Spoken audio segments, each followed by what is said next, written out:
সেটি রঙের কাজ চলতেছে। Chair 5 pair, table 5 pair, monitor হচ্ছে 4 পেয়ার। এটা হচ্ছে চেয়ারের মনিটর। এটা বর্তমান ভাইরাল একটা মনিটর, খুবই ভালো চলতেছে। আমাদের এখানে কিন্তু রং করতে লাগে 5-6 দিন। আমরা প্রথমত ফুটিং করে তারপর শুকাই, তারপর আবার আস্ত করে শুকাইতে হয়, তারপর আরেকটা টান মেরে শুকাইতে হয়।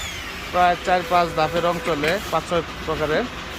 আপনারা যারা ভালো মানের ক্যাবিনেট নিতে চান অবশ্যই আমাদের সাথে যোগাযোগ করতে পারেন। এটা হচ্ছে টাঙ্গাইল সখীপুর। আর ওটা হচ্ছে আমাদের এখানে সিএনসি মেশিন। মেশিন দ্বারা আমরা ফার্নিচার কাজ এবং বক্সের কাজ করে থাকি।